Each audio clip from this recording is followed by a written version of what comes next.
G'day guys and welcome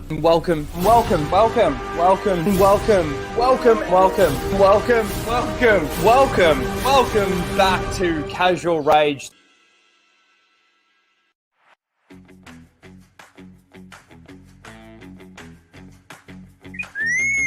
Prepare to start the show, R2. This is where the fun begins.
Hello everyone and welcome to Casual Rage 168, where we casually rage out about the topics of the week. I'm so unorganized, I just realized how messy my shit looks. How you all doing? Sorry I'm a little bit late, and I'm sorry again for the changing around of start times. I'm actually thinking of trying another time slot, and that is basically, it's hard to say. It would be 9.5 hours, starting 9.5 hours earlier than now, or 9 hours and 20 minutes earlier than now, which would be midnight for me on the Thursday night. Or you could say midnight on a Friday morning. Just with the game streams that we're doing with Helldivers, and then the daylight savings change for me means that we're starting an hour earlier on the game stream than we were before. So it's not leaving me a lot of time to do Casual Rage before we do the gaming stream. And after last week doing the gaming stream and then doing Casual Rage, I was just drained. I was drained of all life, and it made it hard. So I'm thinking I might give that a try maybe next week. See how we go. Again, if you're not following me on Twitter, follow me on Twitter because that's where I post pretty much everything. I should use the community tab a little bit more on my YouTube, but unfortunately I don't. How you all doing? Now, again, because we got a gaming stream after this, playing some Helldivers, we're going to spread some democracy. This is probably going to be one of the shortest Casual Rages I think I've ever done. So we'll get through everything. I'll make sure that we get through everything. There's not a lot to talk about anyway, but we will make sure. All right, let me quickly say hello to you guys in the chat. We've got Star Wars Marvel Purist in the chat. Force choke the like button. Force choke that like button. We've got Tyranazilla in the chat. I'm here. How you doing, Tyranazilla? Good to see you. Fractured Filter. How you doing? Are you going to come back and rewatch, or are you going to be able to watch it live? Says howdy, Rhino in chat. I'm here to torture you. Okay. My crew's in Vegas, so no stream to attend, and you're going early. So pumped. Let's go. Also watching Stargate SG-1, damn it. Yes, I need to start watching Stargate SG-1 and start doing my reviews and shit of that. Chat, smash the like button and sub. Yes, please smash that like button and sub. How you doing? Fractured Filter. We've got Blake in the chat. How you doing? That's so funny. Runner will keep moving the start time by 15 minutes until the show begins at the regular time. No, not tonight. I got my coffee. And I was a little bit late because, like, again, I normally sleep in a little bit on my day off. And I was in bed and I'm like, oh, I got to get up and do the stream. And then I got to play. And, I haven't even really eaten breakfast. The coffee's my breakfast at the moment. The Nuisance Bird, how you doing? Good to see you. Who else have we got here? Just scrolling down. Gee, it's the same people just talking to each other.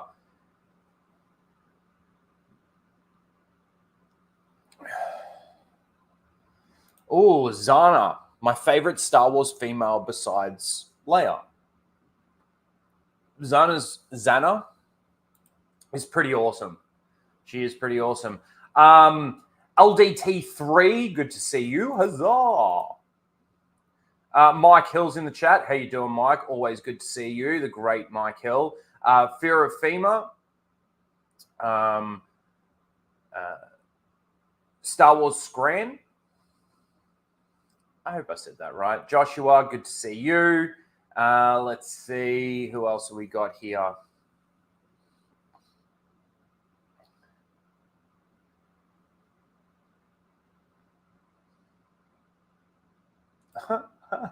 $12 p.m. here. I have work tomorrow. I don't care. Let's go.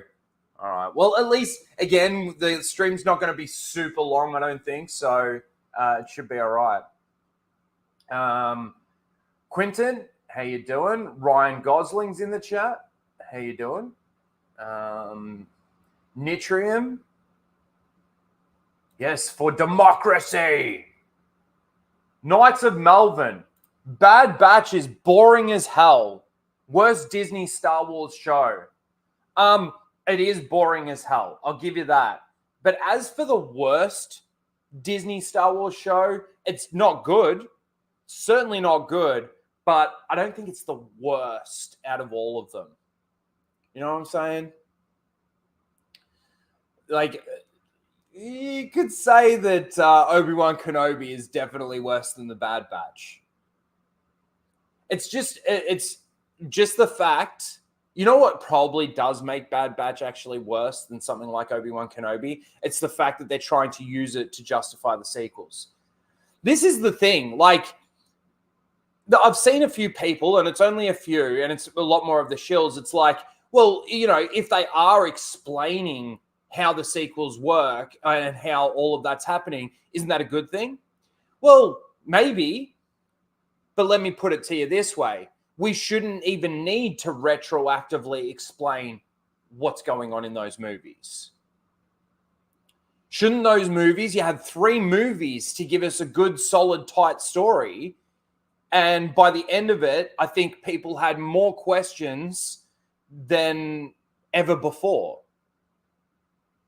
You know what I'm saying?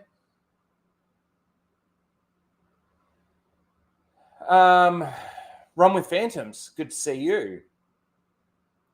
Are you on the west coast of Australia? No, I am on the east coast. I'm in Victoria. I'm in Victoria. Who else have we got here? Jared's in the chat. Good to see you, dude. And Fractured Filter becomes a new member. I thought you were already a member, unless you just upgraded. No, he became a new member at the Law Master level. Dude, thank you so much. And then he gifts 5 memberships. He gives 5 memberships. One went to Blake. Another one went to Star Wars Marvel Purist, Knights of Melvin, Nitrium, and Melissa Lord. Thank you, dude. Appreciate that so very, very much. Thank you very much.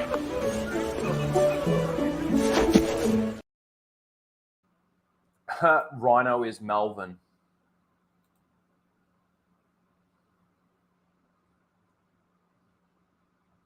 Let's see.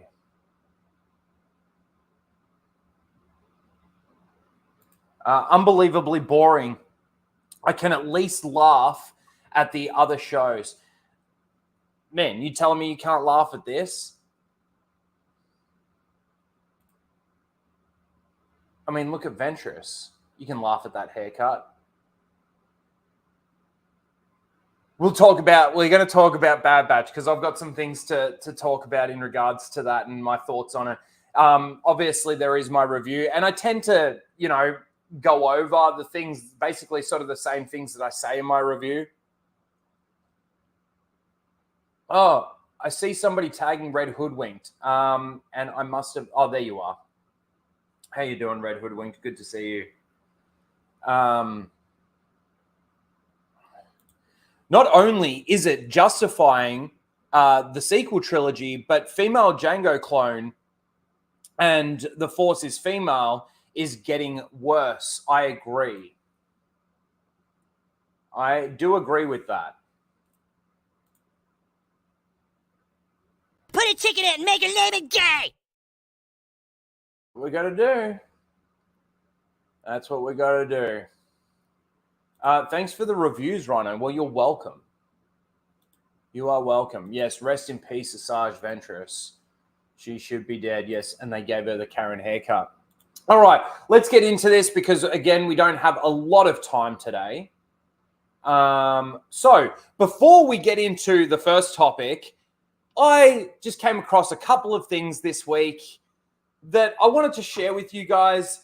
And it would be really nice if I had like a stinger, like a clip or something that I could show. And I don't know whether or not we'll make this a continuous thing because it would be hard to try and find, Mike Hill being who Mike Hill is and constantly sending me stuff. He might find some things along the way.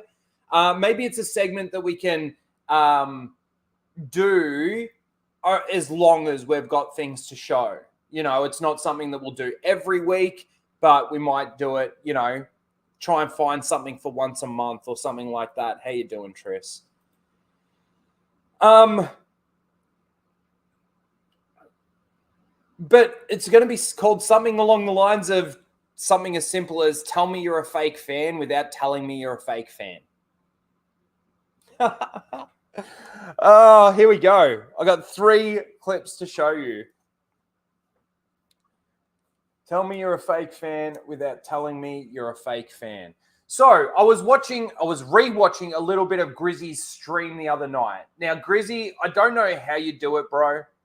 I honestly don't know how you go through everyone's, especially the shills, obviously, everyone's reaction and review videos to be able to make the videos that you make. Hats off to you, man, because I would get a minute into one video and I'd be like, no, I'm done. I'm scrapping this whole idea from my channel. I wouldn't be able to do it because these people piss me off so much. But here we go. We're going to show you. So I came across this. This was Grizzy was playing this guy. Lord Dagavir. And yes, if you replace the D with an F, it's probably a more correct name.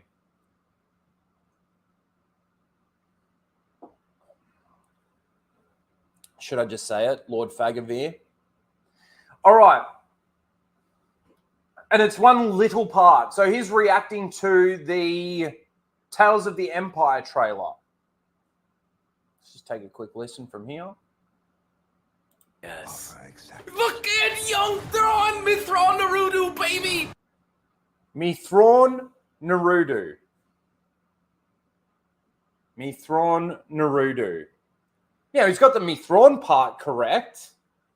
But the Naruto part, I don't know. Now, I have trouble pronouncing it. I get that. It's Me Thrawn Naruodo.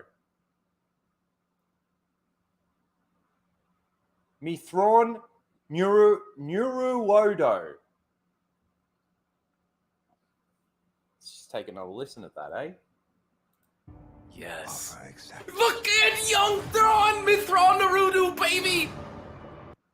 Do you think after he said it, he's just thinking in the back of his mind, did I say that right? But he's just maintaining the smile, like, I'm here to present you with an opportunity, Barris. Oh my god. Yo. nah, he's straight on to the next thing. He doesn't care. He thinks he got it right. Me thrawn Naruto.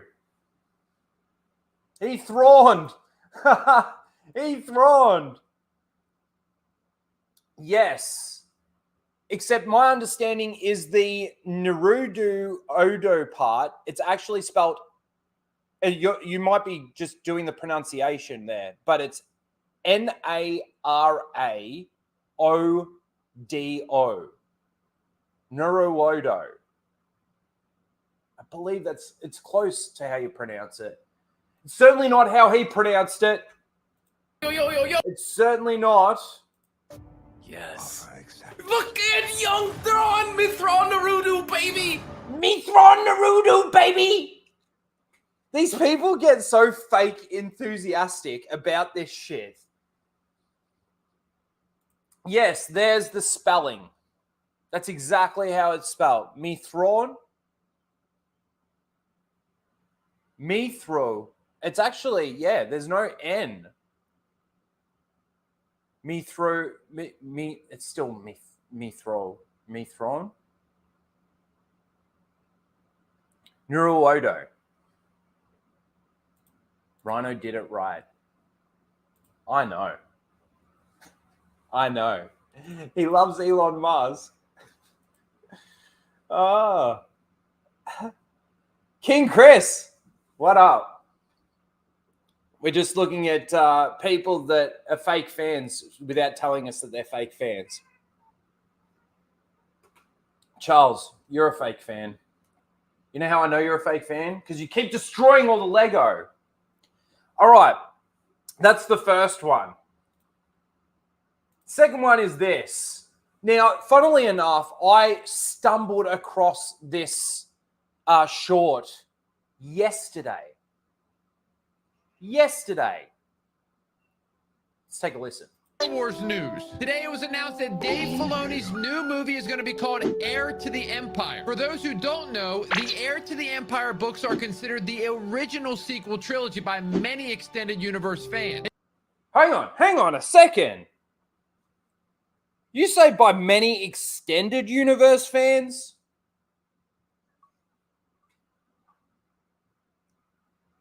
Tell me you were never an EU fan without telling me you were never an EU fan. He did say extended, right? It even comes up with the words. They introduced The worst part about shorts, oh no, I could just do this, can't I? What? Filoni's new movie is going to be called Heir to the Empire. For those who don't know, the Heir to the Empire books are considered the original sequel trilogy by many extended universe fans. They introduced Thrawn, Mara Jade, Coruscant, and much more. Are you excited? We have No one's excited, man. And you've got a list like Dave Filoni. That's scary. Are you Dave Filoni's son? Are you? Let's just hear it one more time. We have some huge Star Wars news. Today it was announced that Dave Filoni's new movie is going to be called Heir to the Empire. For those who don't know, the Heir to the Empire books are considered the original sequel trilogy by many extended universe fans. The many extended universe fans. He's sitting there like he thinks he's so smart. But in fact, I just made myself look like a fake-ass fan. Fucking, there are so many of these people out there. And they're all really young. Extended universe. Fuck off. You may as well quote Vader and say, "No, Luke, I am your father." Put the Luke in there, you know. He probably thinks that that's still the quote. And then we've got a classic. This is not Star Wars related, but it's certainly a classic. I think we've all seen this before. 12th. And who's your favorite Marvel Comics hero? Mine is Superman. Remember the motto? with great power comes great responsibility. Have a great night, everyone. We'll see you again at 6.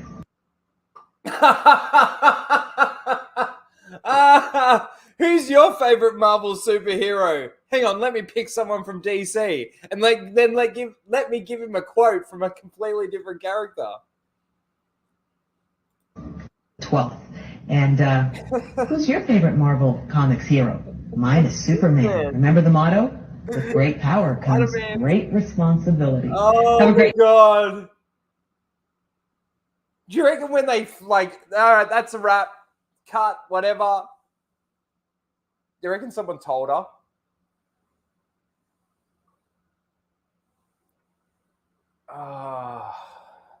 That's so funny. With great rhino comes great rage. That's true. Yeah, says Superman and then quotes Spider-Man. I know. It's so funny because she's talking about who's your favorite Marvel superhero. Then she quotes that it's hers is Superman, which is from DC, a completely different fucking universe, completely separate. And then she goes on to quote something from Marvel. So there you go.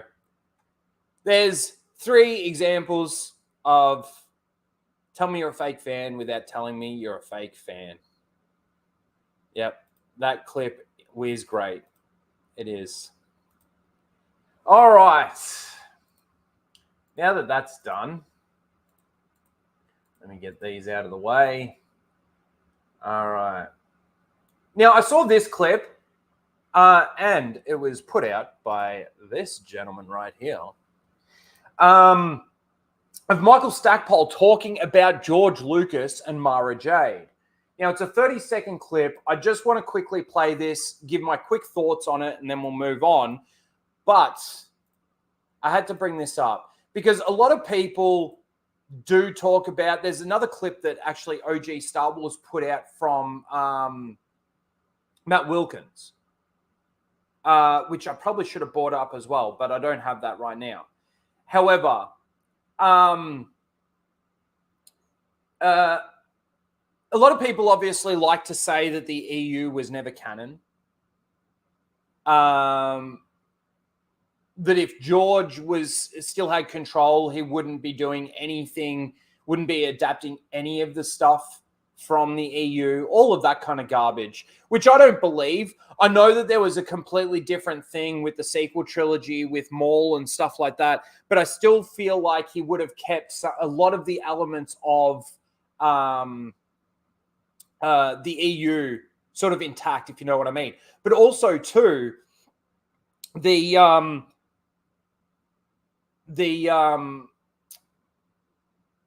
thing about Mara Jade, right? A lot of people have always said, like, oh, George Lucas hates Mara Jade. He's always hated Mara Jade. I don't know if that's necessarily true. I know there's that video out there where, the guy asks him, they're sitting around the boardroom table, and the guy asks him about Mara Jade, and he's like, get out. It almost seems like a bit. He hits him on the back of the head as he's walking out the door, closes the door behind him. It almost seems like a bit of an act to me, that clip. But anyway, let's just watch this. Michael Stackpole, ladies and gentlemen. That's just a rumor that has kind of crawled up through fandom for years and years and years. Now, I think, if I'm not mistaken, that the rumor that he's talking about is the fact that George doesn't like Mara. It could be something else. Anyway. I know that Tim met George. That's a parody video. Are you talking about the one where George kicks out that guy from the boardroom? Because it definitely comes across that way. Even the guy that says it, he's almost like grinning, smiling, giggling as he's walking out the door. You can hear people laughing in the background. George Lucas, they had a sit-down conversation before the first book was done. I know that as with any of the novels, everything is cleared through Lucasfilm. And 100% for anything as major as a love interest being developed for Luke, that's a decision that George would have given a yes or no on. That's just a rumor that. So you got to understand, like, even just from this, Stackpole's saying that everything went past George. If he didn't like something, or he certainly didn't want them to do it, then it wouldn't have happened. That's basically what it really comes down to. Sorry, guys. Let me just finish writing this and then let me continue.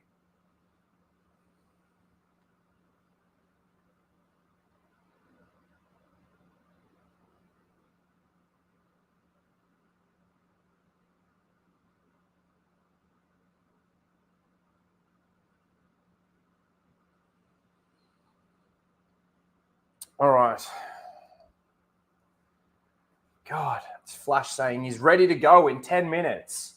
Sorry, I just want to listen to this last bit again. Anything as major as a love interest being developed for Luke, that's a decision that George would have given a yes or no on.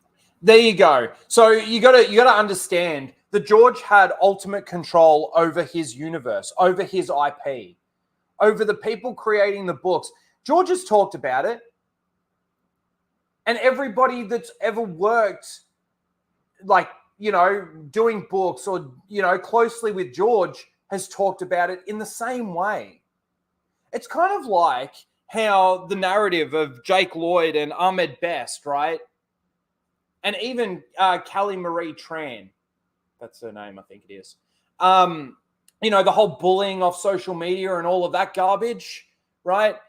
It's such a false truth. Like these guys are so, the people that do believe that are so narrow-minded and can't actually see the truth through the fog, if you get my meaning. So, yeah. I did watch Robot Head's video that featured heavily OG Star Wars, Allura, and it was about Jacob.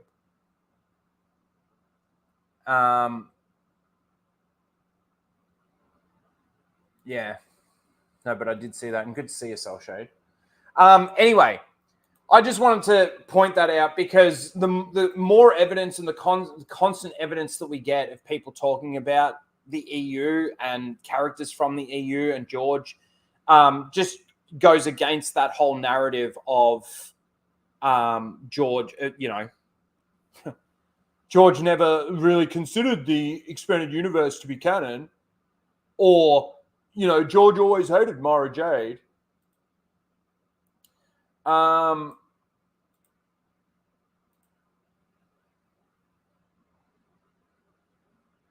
right. So Vanity Fair did a interview with Ewan McGregor. Now, I don't know when this is from. I don't know whether or not it is from when they were doing the Obi-Wan Kenobi show or when it, or after. I think it might be after. Let's just see, because it depends on the way he talks about it, whether or not he talks about it in like past tense or... All right. So this is with Vanity Fair.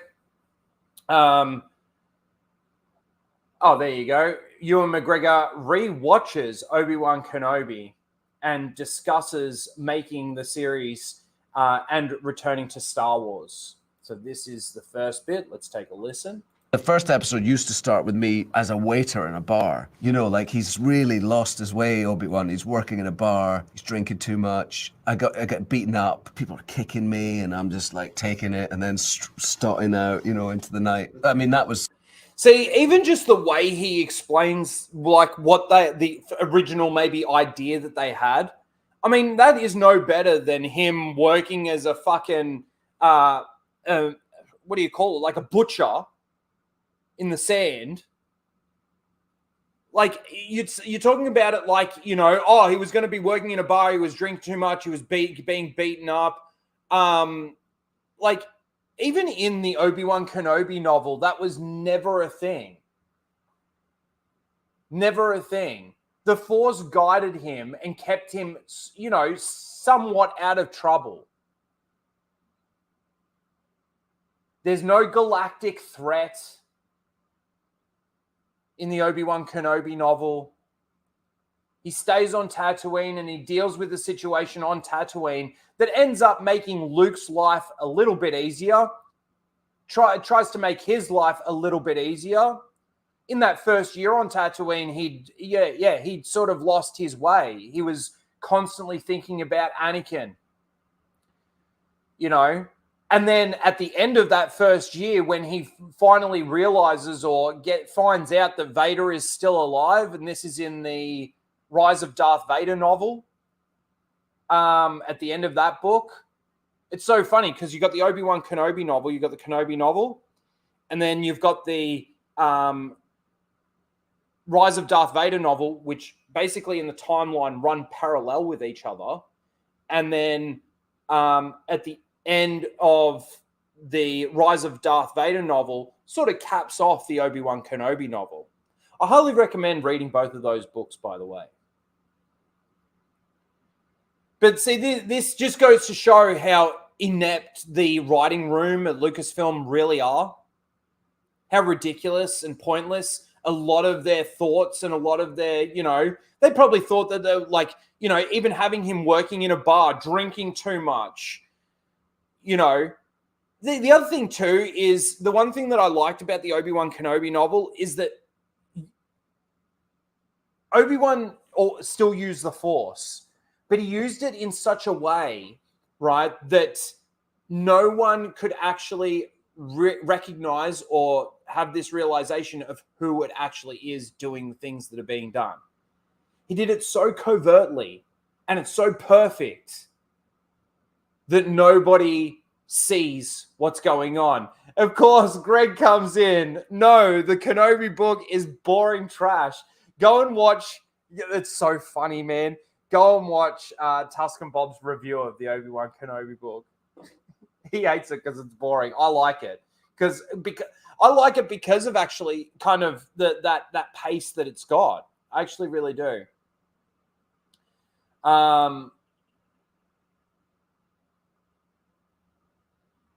Calling them writers is a little much. That's true too. They're not really writers. Let's continue. Our first ideas anyway. There was a draft where that's how it started. Fantastic. Have you come to destroy me? The worst line in Star Wars history. Have you come to destroy me? No, Vader, you're following me, dude. Obi-Wan. I will do what I will do what I'm... He said the line! He said the line! Oh my God, he said the line!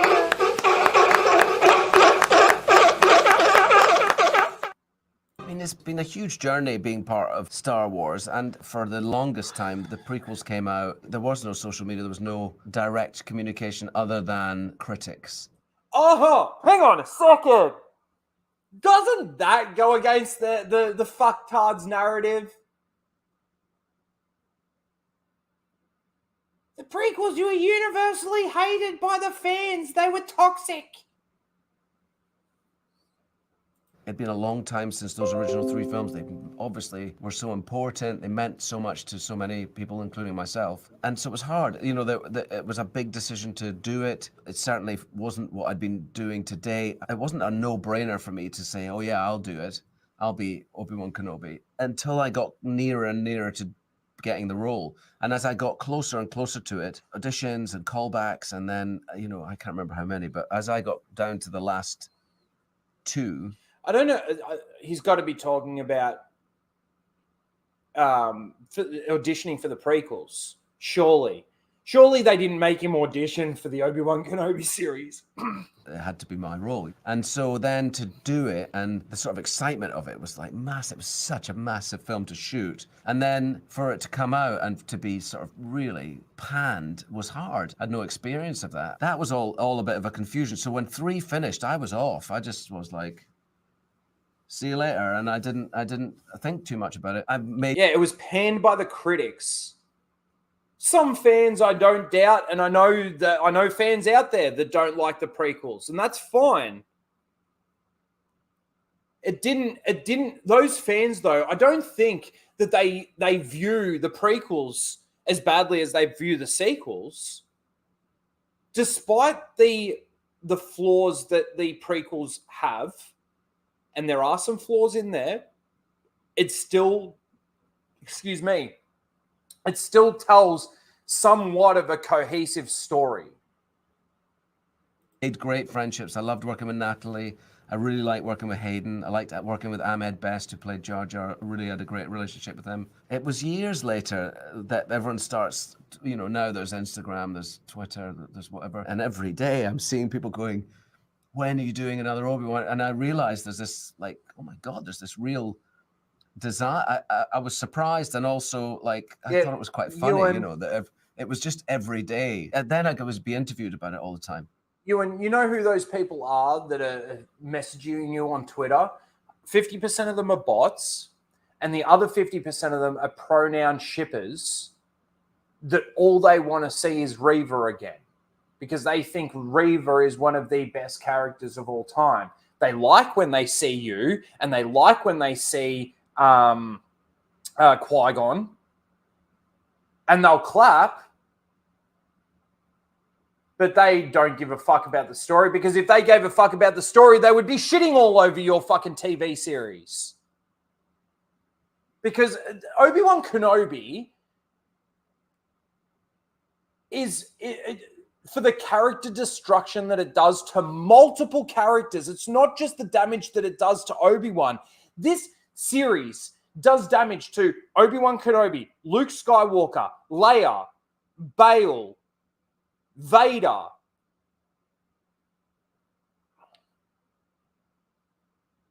Am I missing anyone? Like, they're probably the main five. The Obi-Wan Kenobi series is on the same destruction and damage level as The Last Jedi.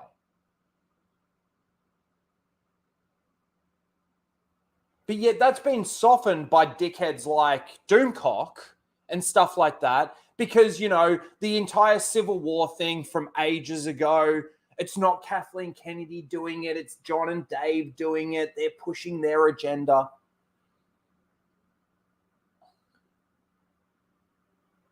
You know, and the understanding that these creators have, like Qui-Gon showing up at the end, we've talked about it multiple times. Qui-Gon showing up at the end as a Force ghost is beyond lore destruction. It's just, I don't understand the people that sat down and wrote this series and thought what a great idea it would be to bring him back as a Force ghost. I have no issue with him showing up as just a voice in Obi-Wan's head. You know what's really funny? And this is the other thing too that I was talking about earlier. You've got the Obi-Wan Kenobi book, and then you've got the end of Rise of Darth Vader. And I've talked about this before, and this is one of the things that I love about these two books and how they run at the same timeline and everything. Throughout the Obi-Wan Kenobi book, Obi-Wan is constantly talking to Qui-Gon. Constantly.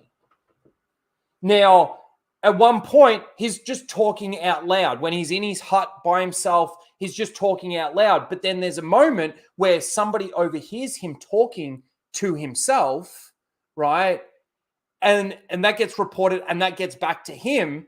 And they're starting to think he might be a little bit kooky, right? So then he makes a conscious decision that when he does these meditations and he's talking to Qui-Gon, he's just going to do it in his head. He's not going to do it, you know, by actually speaking out loud. The thing is, though, is that through the entire Obi-Wan Kenobi novel, Qui-Gon does not once speak back to Obi-Wan. Why?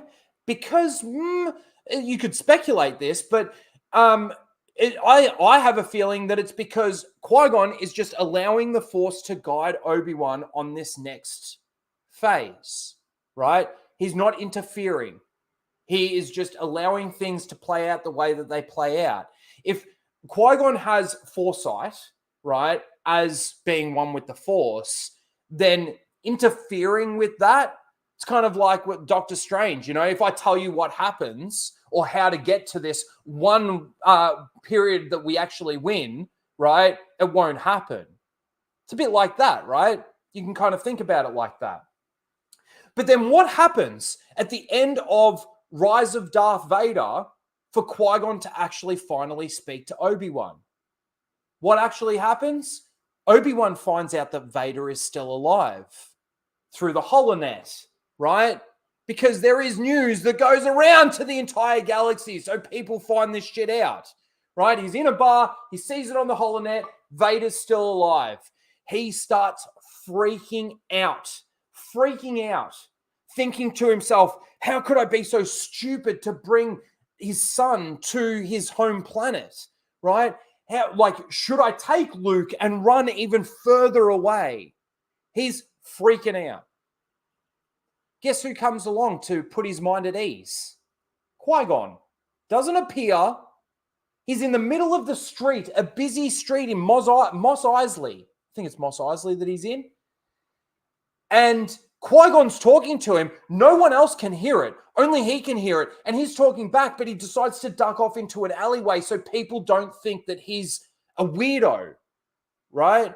So he ducks off into the alleyway and he starts having this conversation with Qui-Gon and asks Qui-Gon, is that what I just saw, is that Anakin? He confirms that it's Anakin.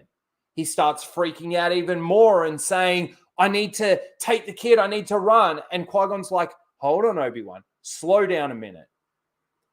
There's no way that Vader is going to step foot on Tatooine when this planet,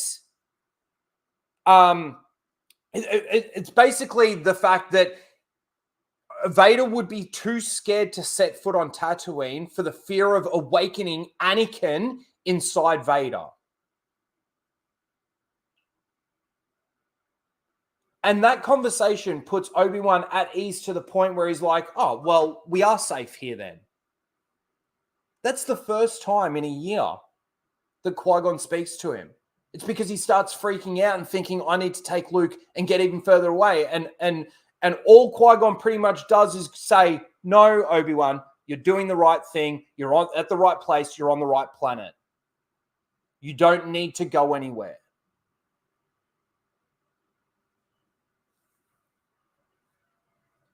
And Obi-Wan's like, okay, then my mandate hasn't changed. He says that. But no, in the Obi-Wan Kenobi series, Reva somehow knows that Anakin is Vader after being stabbed by a lightsaber twice. I don't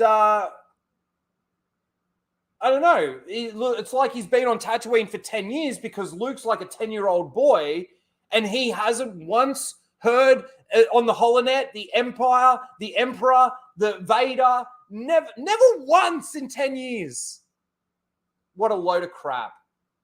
Anyway, that was a bit of a thing. But again, this is why I highly recommend that those two books, and you read them back to back. Read the Obi-Wan Kenobi book and then read The Rise of Darth Vader. Or, well,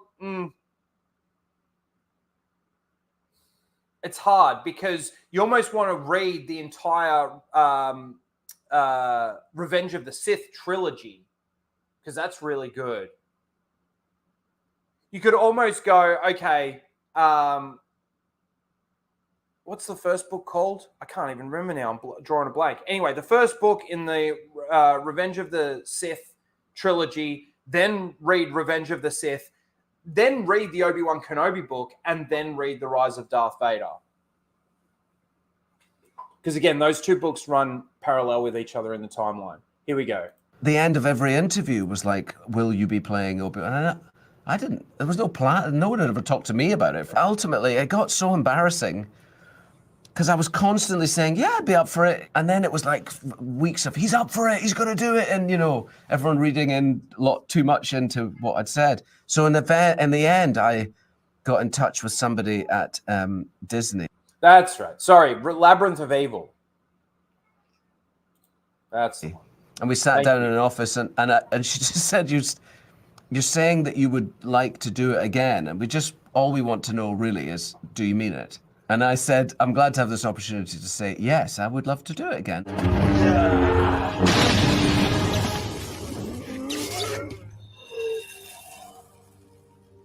Kill him, kill him, kill him, kill him, kill him. He's a Sith. He tells you that he's dead. And we were Anakin's talking dead. about a movie at that point, Kill not him. a TV series, because that hadn't happened yet. Disney Plus wasn't there yet and stuff. So I said, all I can see is him broken, like you know, after sometime after episode 3, and he's in a really dark place.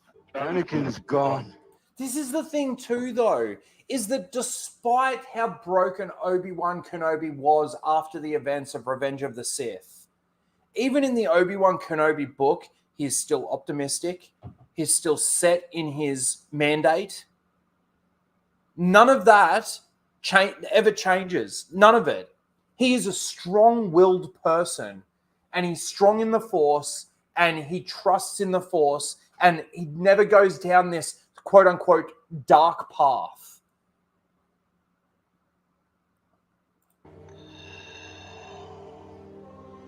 I am what remains.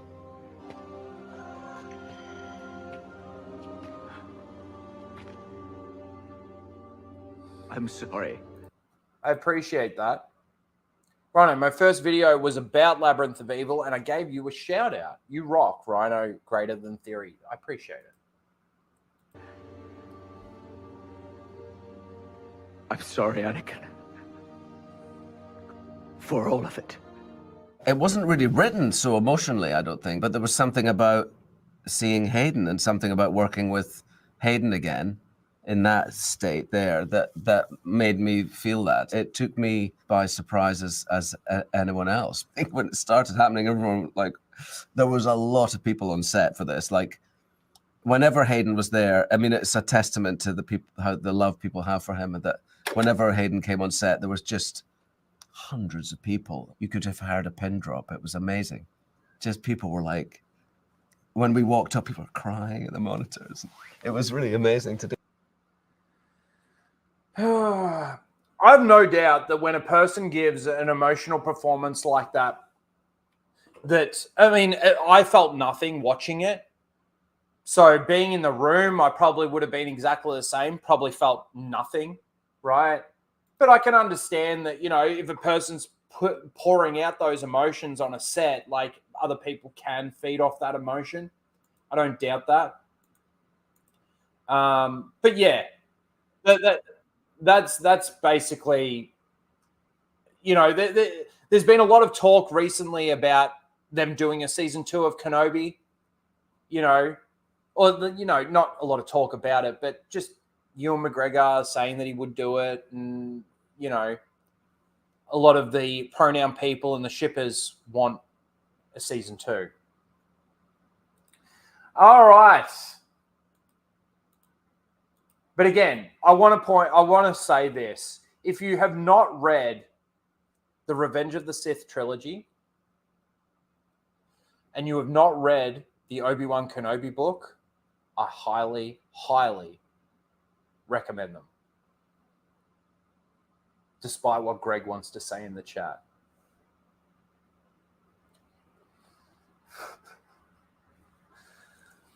All right, let's do...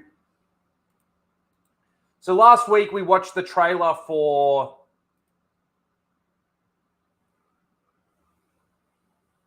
What is it? Rise of the Jedi, Rise of the Empire. What's it called? Tales of the Empire. Fucking. This week, we've got another trailer to watch.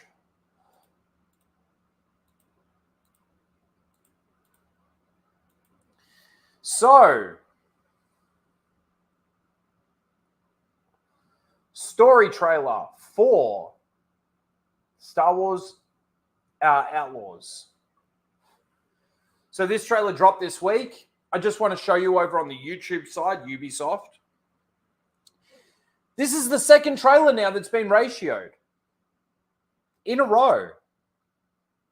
Although Tales of the Jedi, Tales of the Jedi wasn't ratioed. The Acolyte was ratioed. Tales of the Jedi, I'm pretty sure, is not ratioed. Let's just check that real quick.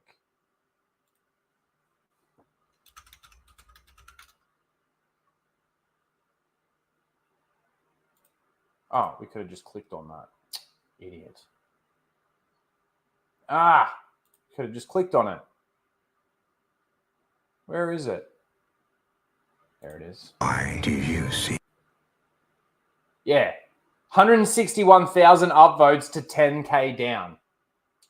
Isn't it funny Dave Filoni pick and choose the you, if you think that Dave, if you still think that John and Dave's Star Wars is separate from, let's say, quote unquote, Kathleen Kennedy's Star Wars, or that there is even a separation of these two storylines, you're kidding yourself. Oh man, why am I burping so much? Filoni is dumb.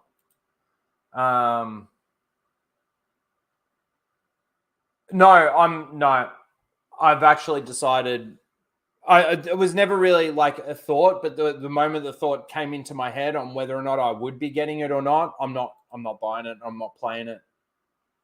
I'm not. We'll just get out of that. Fuck it. Let's just play it from here. Here we go. Each of you represents some of the most powerful criminal organizations in the galaxy.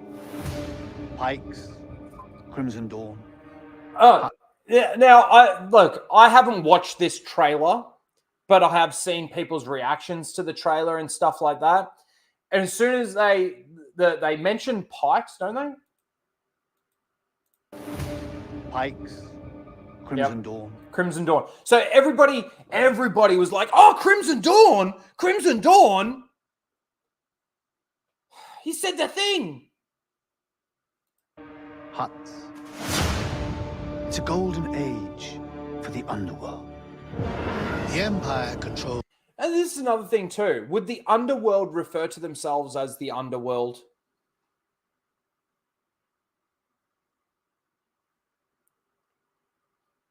Would the underworld refer to themselves as the underworld?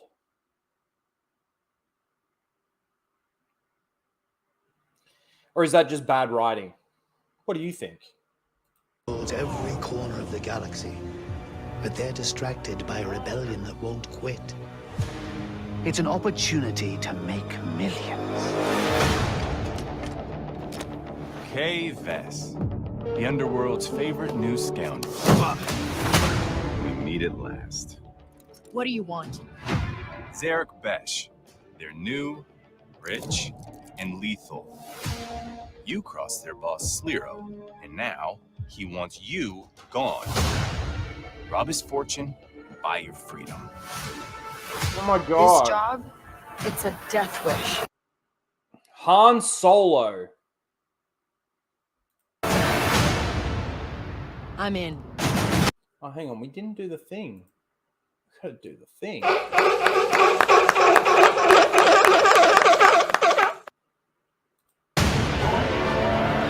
Out here, you live and die by your reputation. You want to survive? Know the players. You're new to this world. What's your problem? Come back when you're not. Jabba, right? Look, don't try any. Jabba the Hutt.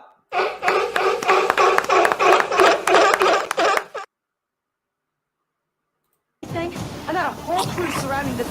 Okay, we're skipping that part. For about as long as I can remember, it's just been me and Nix. Doing what we have to survive. This job is my one shot at freedom. Oh. But if we're gonna pull this off, we need the right crew. And the right ship.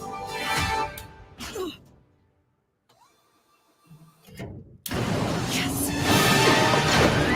Hang on. I hire you because you were one of the best hunters in the Outer Rim. She's more connected than you let on, Sliro. Bess is mixed up in something bigger. The Outer Rim is a dangerous place. Everyone is fighting for their piece of the galaxy. But all I want is to live free. So I'm gonna risk it all. Hold on, Nick!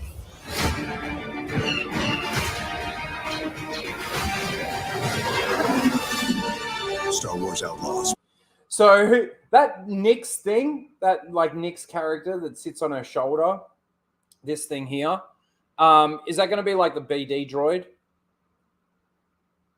from like Survivor and that. Like he bites you and that heals you or something. I'm sorry, I have no interest in this whatsoever. It looks lame. It looks stupid. There are some good shots in there, like that. That was a nice shot. But it just so lame. And that brings us straight into basically the next point is what they did to like. This is typical this. Put a ticket in, make it gay. So there's been a lot of, not only have you give, let's give it a downvote.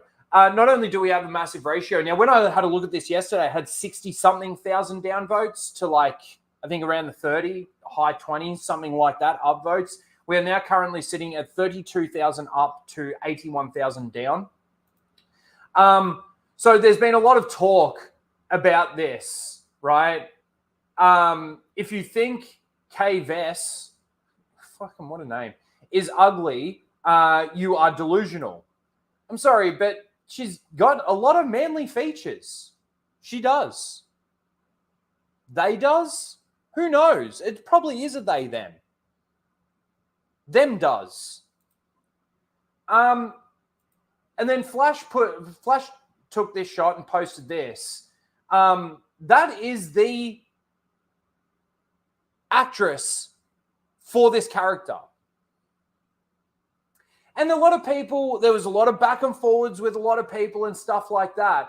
But then Grums puts this out, right? Cal Kestis looks exactly like his model or his mold.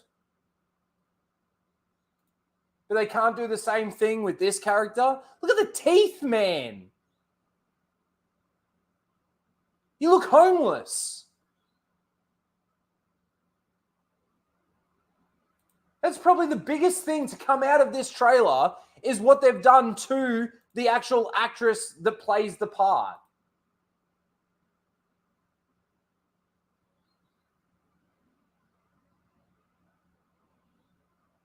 She's beautiful, man.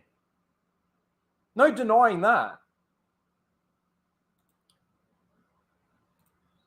No denying that at all. But she looks nothing like what they turned her into. The hair, like this, oh man. It's just, again, that's probably one of the biggest talking points of this entire trailer. Oh, you just don't like women. That's another thing that's now coming out. Well, no, we just, I don't think it's really that. I think it's more this. The fact that they've got to make the women that they put into Star Wars, because, you know, the Force is female and put a chick in it, make it lame and gay. But they've got to make all their women that they put in there completely fucking ugly and make them look like their male counterparts almost. I'm certainly not buying this fucking game. That one can die. After Survivor, I've actually made a decision not to buy Star Wars games. As fun as the gameplay was for Fallen Order and Survivor, the gameplay only, I'm not doing it anymore. Dude, you just hate female characters.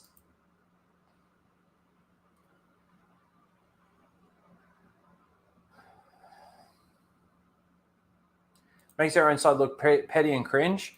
Well, not really. I think there's validity in that the argument of this, 100%. I think so. I know you're joking. Don't worry. What about remakes? The thing is I still haven't even bought that Battlefront collection. And I don't think I will. To me, it's just because what they remake or remaster like KOTOR and stuff like that. You still then just basically they're just using that to get money out of the well. I don't know. That's a tough one, Mr. Bantham. That's a tough one. All right, let's talk about the Bad Batch really quickly, and then we're going to do Seal of the Week, and we're going to get out. We've been going for a little over, well, pretty much right on an hour, actually. And I've got to work out some better way to do this stream while we're still spreading democracy and hell diving. All right, let me bring it up really quickly.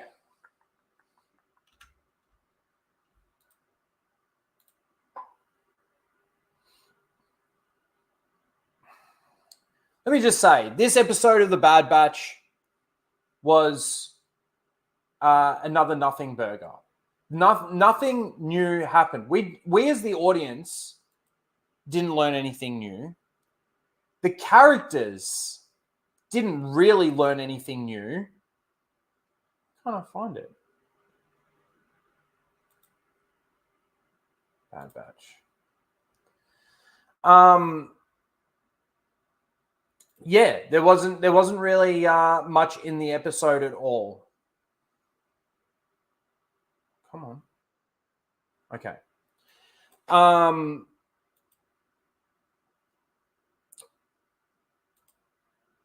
So as we all know, Omega's been captured and taken to Tantus. I can't use that. I need to use this.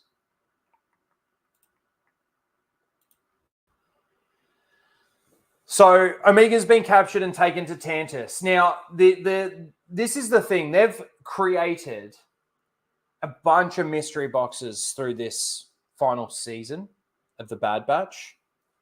Created a lot of mystery boxes. One of them being, who is this clone assassin? Now, obviously, there was another clone assassin that we saw that they interrogated. That was a nobody. This is something that I wanted to, and I did mention this in my video as well. A lot of people are asking, like, is this Tech? Is it Cody? They're the two main names that I keep hearing flying around on who this person could be. I'm going to throw another one out there that it's actually a nobody. It's a fart in the wind, like Merrick from the Ahsoka series. You know, the Sith assassin thing that just, you know, when Ahsoka slices him in half, he just turns into a fart.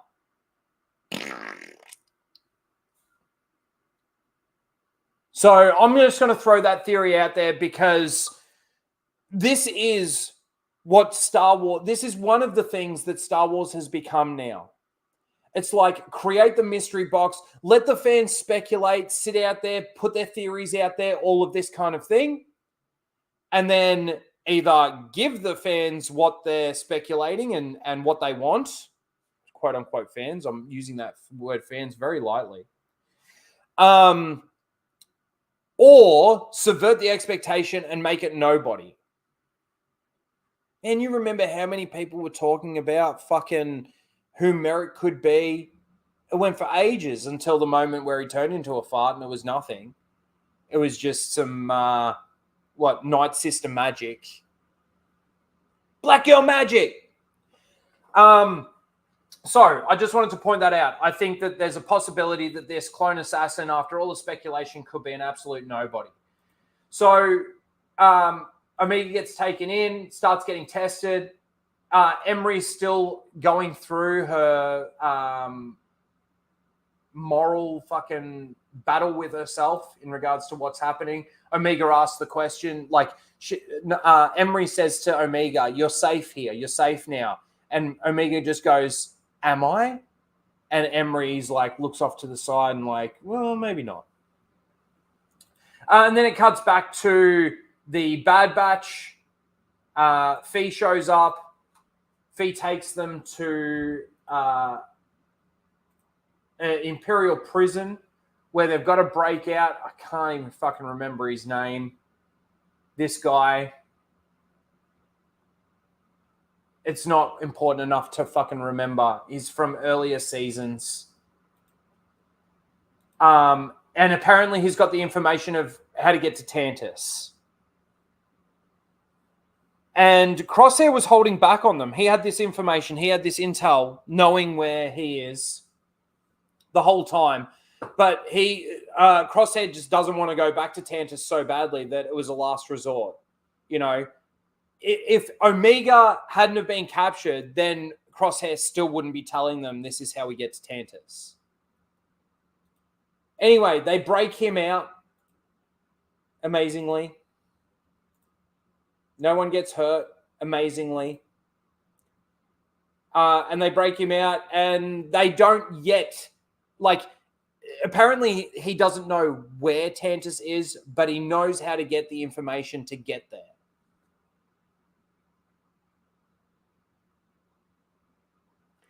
So realistically, the Bad Batch guys at the end of the episode still really haven't learnt anything. They've broken out the guy that's got the intel they need, so they're going to get the intel they need. But all we learn in regards to Omega once she's on Tantus is that her blood goes positive again for the M count transfer, right? And then Omega's like, what does that mean? And Hemlock's like, I'll show you, and takes her to the vault. And then when they get into the vault, Omega's like, what is this? Where am I? Like, these are the other key pieces to our success, and this is your new home. Bomb, bomb, bomb. Doors close behind her. And that's it. So where's the audience haven't learnt anything? The characters really haven't really learnt anything.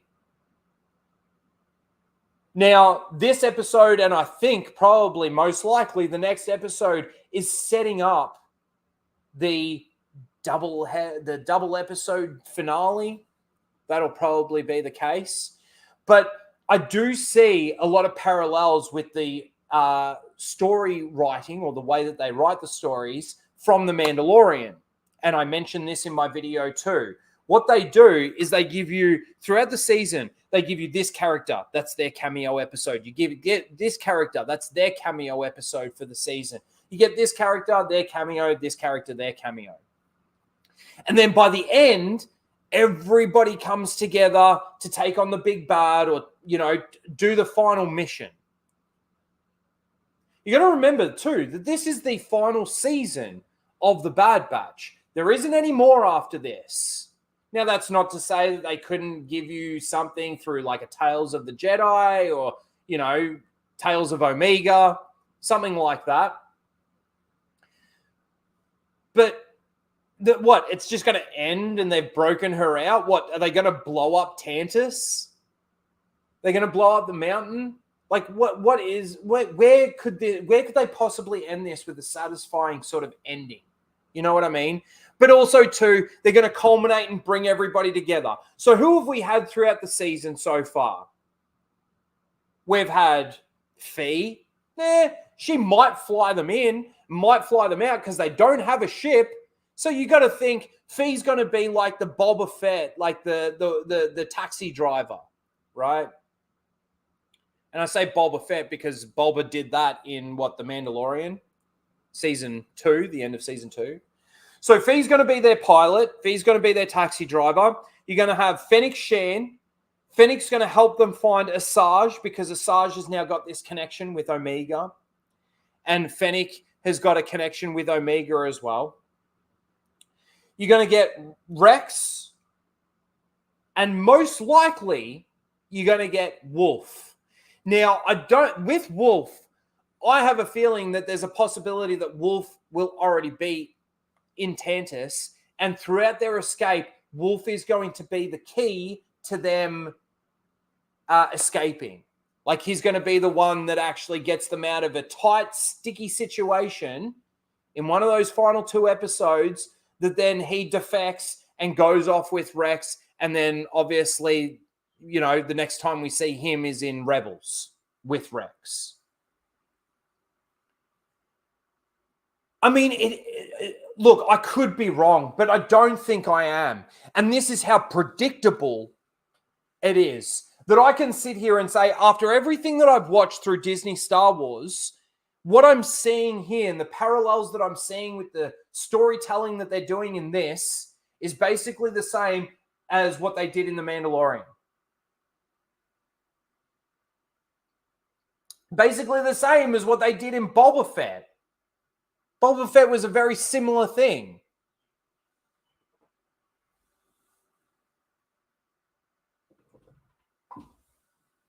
You know, bring Mando in to save Boba.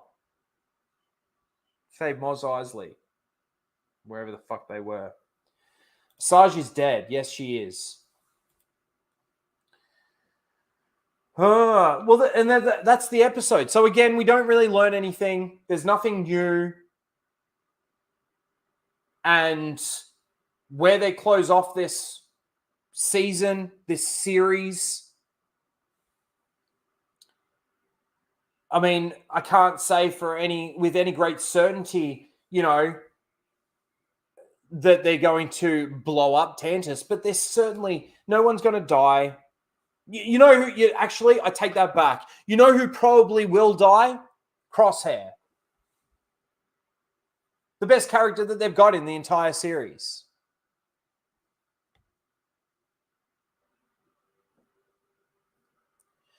You got to think someone's got to die.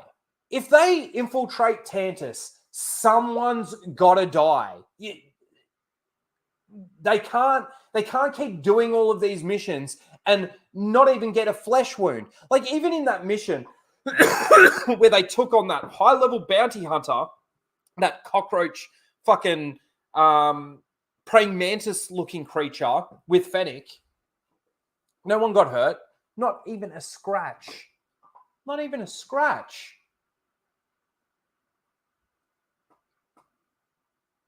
Anyway, that's the Bad Batch. It's pretty simple. I mean, what? Fuck. I was able to go through that episode in 10 minutes as a breakdown.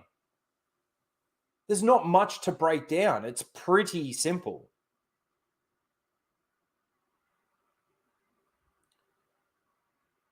It's pretty simple. Pretty horrible at the same time. But that is the Bad Batch. I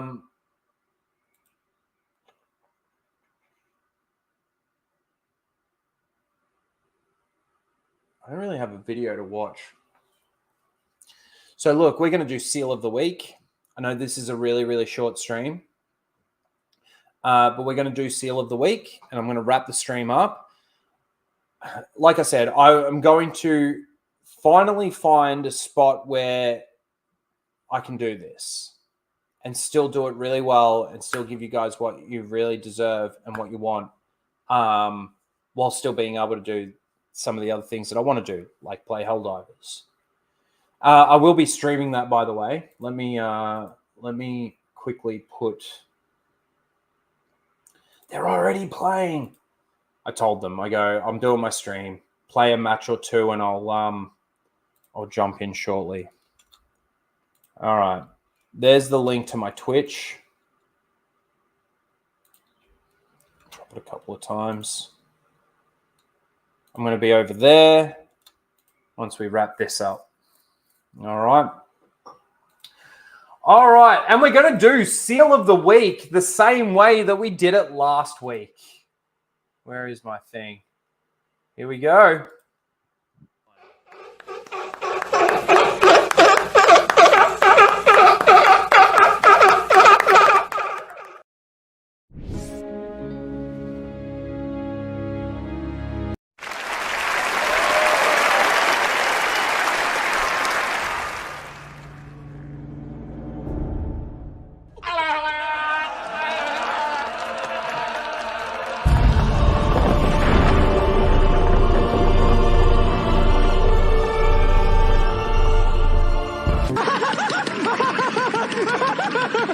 I'm all the Jedi.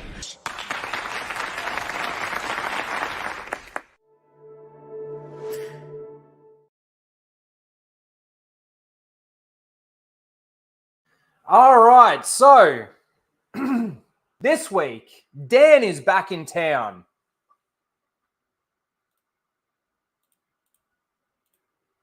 All right, so Dan says, I really love the Rise of Skywalker dynamic, kinetic nature.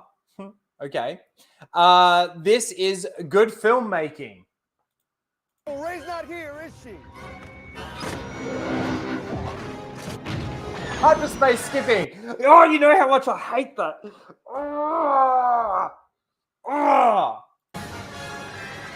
Last jump, maybe forever. Hold on! Does he go through the worm? Oh, no, he doesn't. I gotta stop there. This isn't good filmmaking. This isn't fucking good Star Wars. Look at this fucking shit. I gotta see how she... They're not with me. Ugh.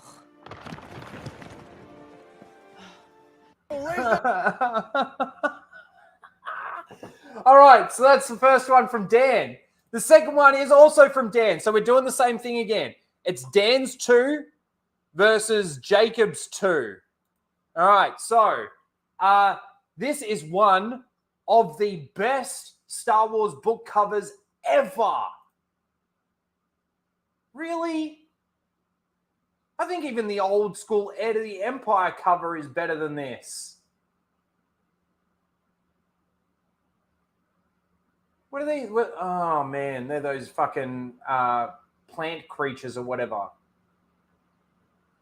Tears of the Nameless. Okay. So, Dan's got his 2 nominees in.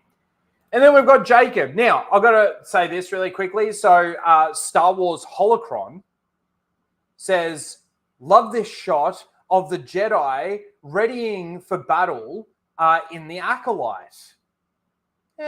I didn't like it. I thought it looked stupid.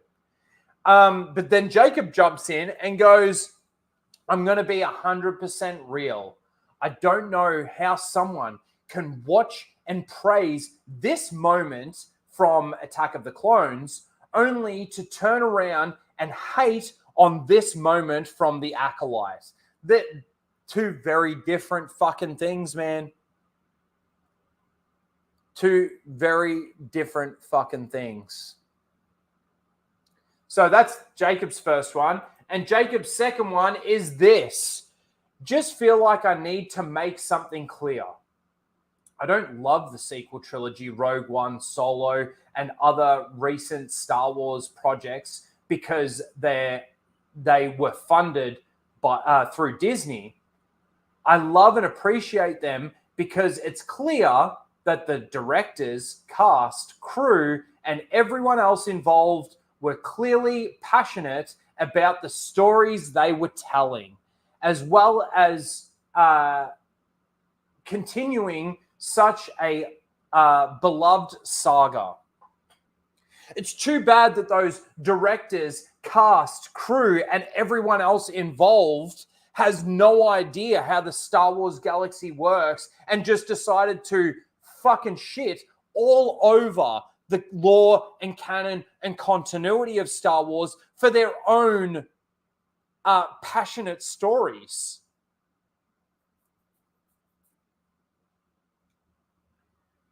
Fucking idiots, man. Fucking idiots. All right, let's get the poll in the chat. So,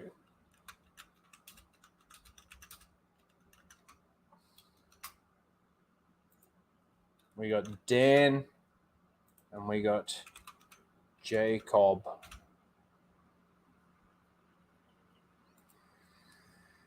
All right. So for Dan, you've got these 2. Kinetic nature. It doesn't connect at all. There's no connection. There's nothing there. And then you got this one from Dan. So they're Dan's 2. Yeah, Dan's 2. Yes. And then you got Jacob. And you got Jacob's 2.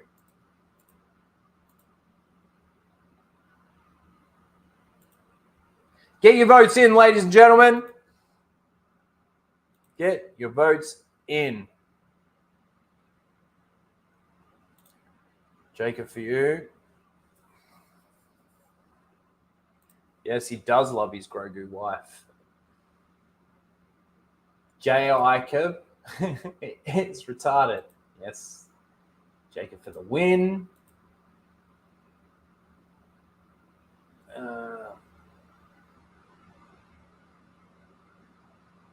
I'm a shill. I like porgs.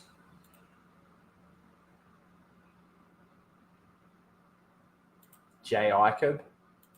J. A. Icob. All right, let's see.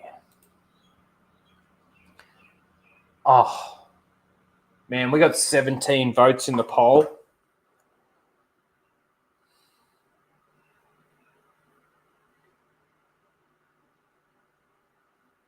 And it's a fucking landslide. It's a fucking landslide. So far, Jacob is winning Seal of the Year. And at this rate, he's got it. He's already got it.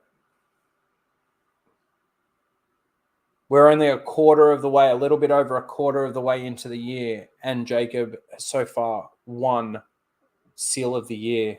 And I don't see how he's going to get knocked off that perch.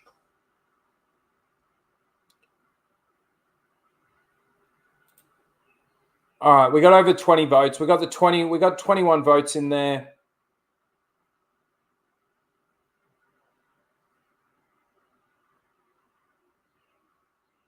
How did I react to Kenobi? I mean, you can go back and watch my reviews of the Obi-Wan Kenobi. I talked about it at the beginning of the stream, really. Go back. Go back to the beginning of the stream and check that out, because that gives you a good insight of how I feel about the Obi-Wan Kenobi show. All right, we got 23 votes in the poll. I don't see it getting any better for Jacob, and I don't see it getting any worse for Dan. So we're going to end the poll there with 23 votes. And it's a pretty clear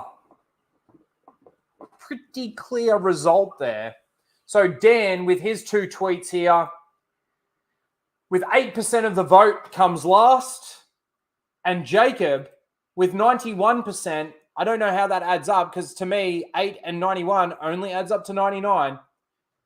But Jacob, with 91% of the vote, wins this week's Seal of the Week.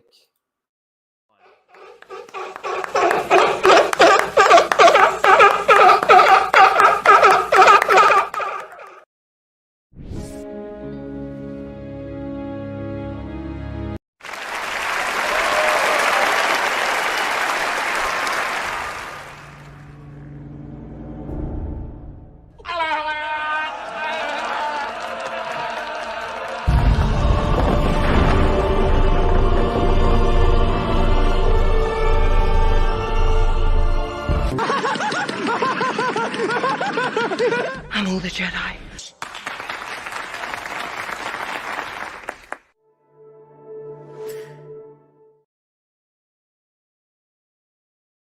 All right, before we go, congratulations, Jacob. I want to answer a couple of quick questions from the chat.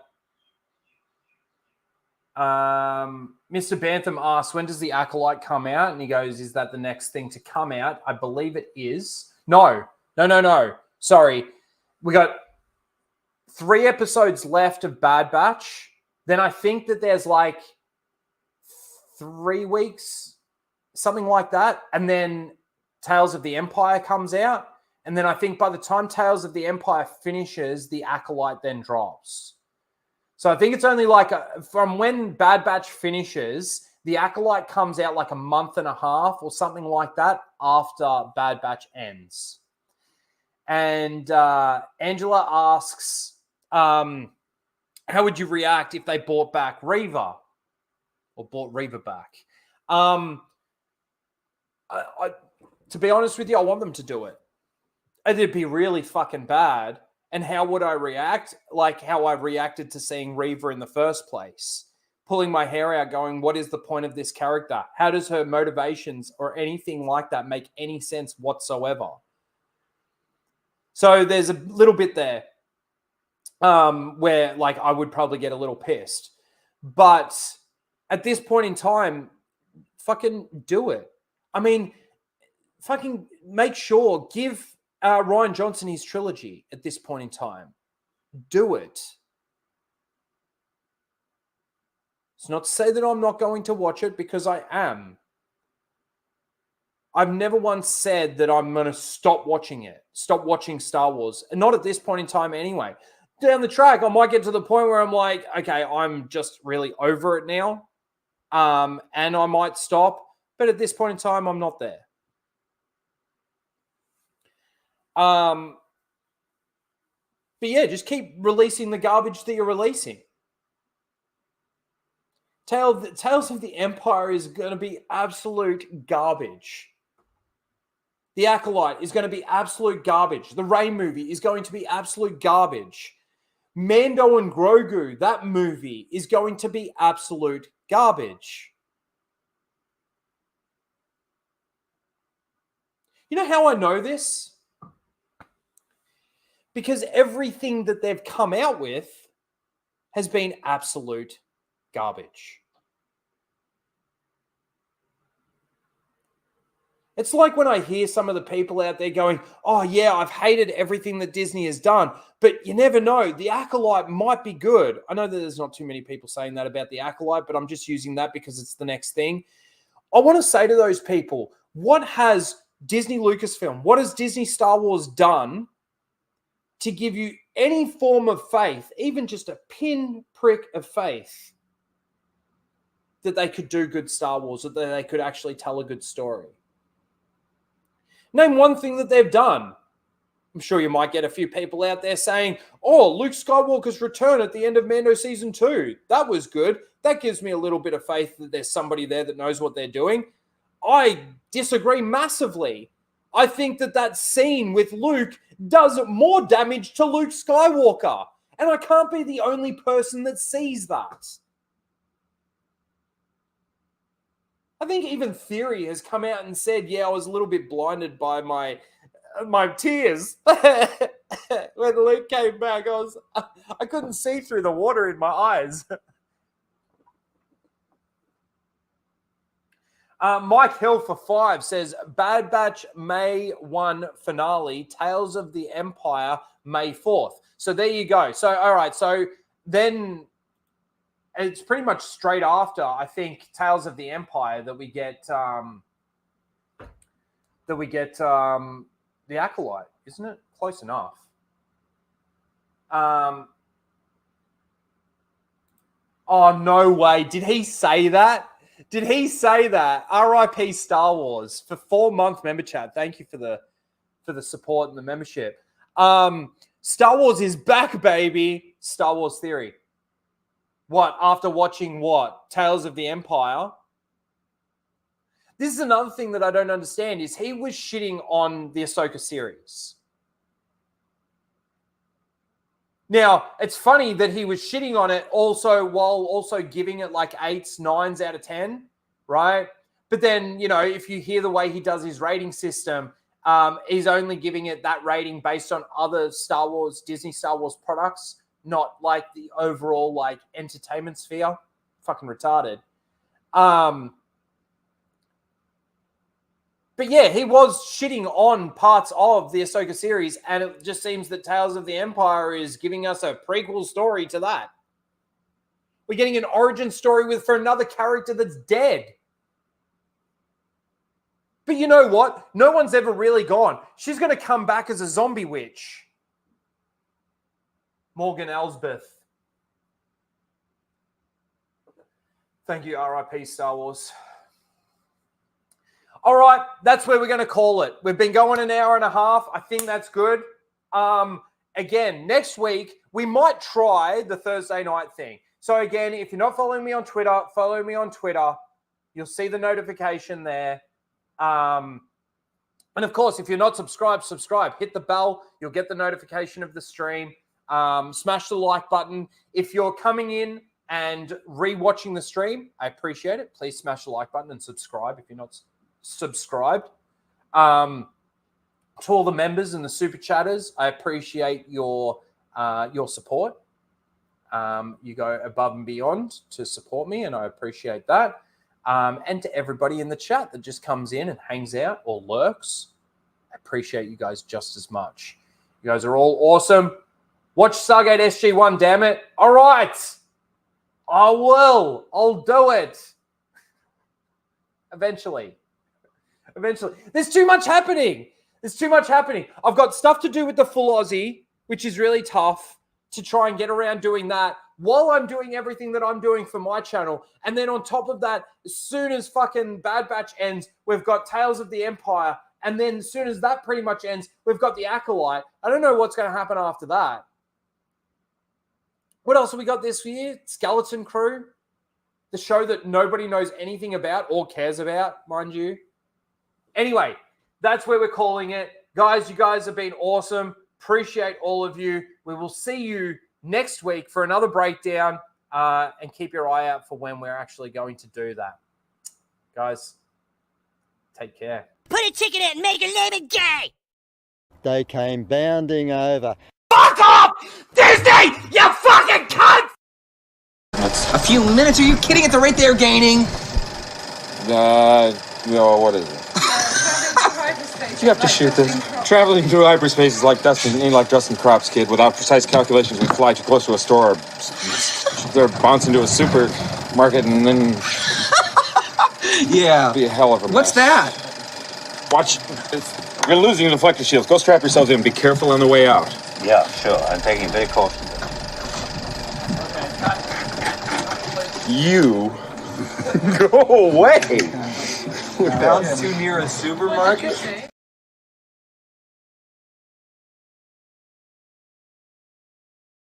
Ah, shit. I lost it. There it is. G'day, guys. No.